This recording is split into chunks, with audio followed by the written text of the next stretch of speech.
Here we have, on the sofa today, we've got John Gale and Lesley Jones, who both in their own separate ways have been trying to work hard to sort out a few things for the young people of Hebden Bridge, and their paths have come together a bit with quite a spectacular event that's just heading up our way in the next few weeks.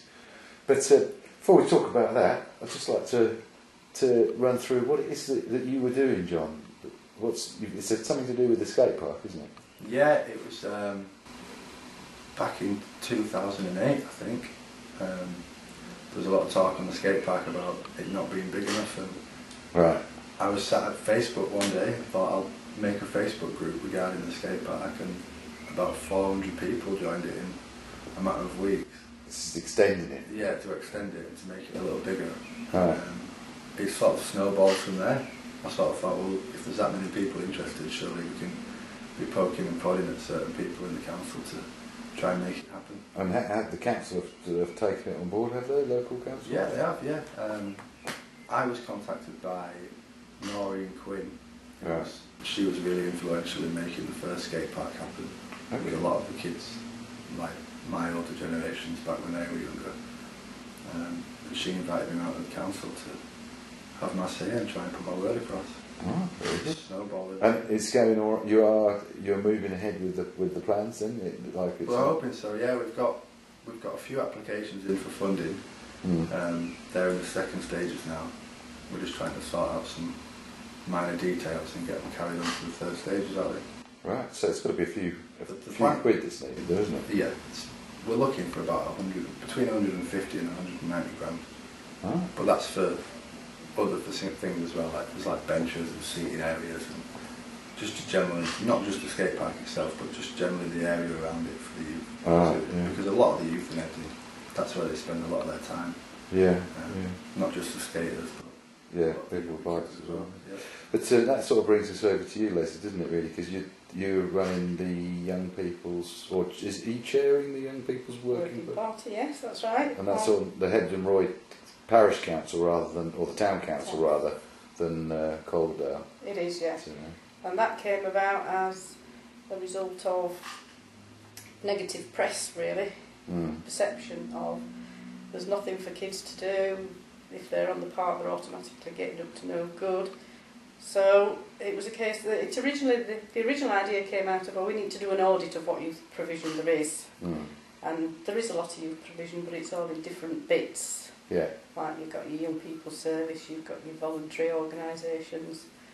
So the working party was set up to try to pull all this together so that somebody with a teenager that wanted to find something for their young person to do, to try and distract them from perhaps the less sociable things. That's right. My experience of it was that there were facilities out there for young people. The general conception on the streets is that there's nothing to do. Yeah. Is that just an information thing then? Yeah, that's just from spending time skating and just generally growing up in Hebden. I mean, even when I was younger, there didn't seem a great deal to do. But then when you approach the council, they're saying there are facilities there. So there's obviously a gap or a barrier between the two, where the information is not getting to the young people on the streets. So are you guys sort of going to... you've got a little event planned, if I'm not mistaken, to try and bridge that gap. That's it, yeah. But before we ask about that, really, why is it, do you think, though, that councils, having been around for such a very long time, and Calderdale not being any different to the others, because presumably we're talking about Calderdale here rather than Metropolitan Council rather than the local town council, they have things that they provide. Why is it that they're unable to actually get that message across? Is it just... It's all in little silos. The information is within Calderdale, but you can't get it out. So what we're looking to do is try to get a central point. They do go around the schools and they do the summer activities and everything, but it's very sort of channelled, quite narrow, I think. So what we're trying to do as part of the working party is get a central point where it's all pulled together, and it could be made available through the town council, in the library, in a central point. On a website, presumably. On the website, yeah. So, because that seems to be one of the easiest ways to get information out these days, isn't it? Just put it on one central website, Yeah. you know, and then people can look at it on their phones.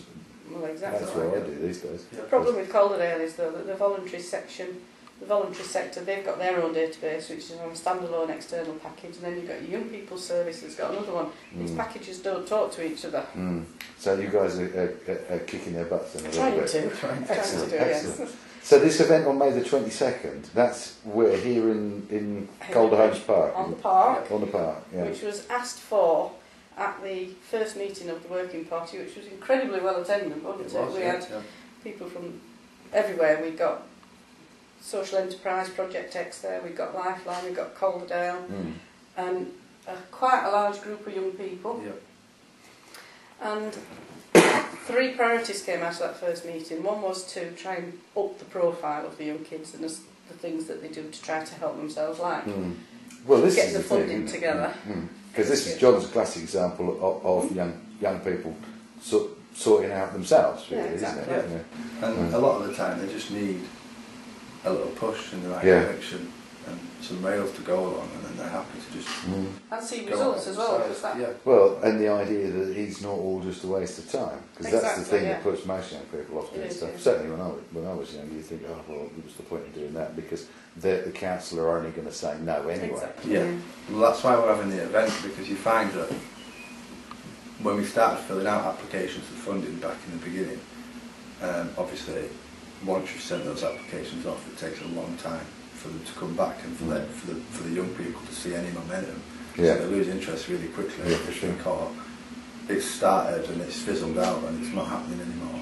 And you need to constantly keep them engaged, and they need to see that things are moving forward. And that's why the event in May, we think, such a good idea. And not only to bridge the gap between youth provisions and the youth, but also to show them that there are, the people that are directly involved in trying to get the funding for the skate park, that there is something. There's something going on, happening. and the funding is still available.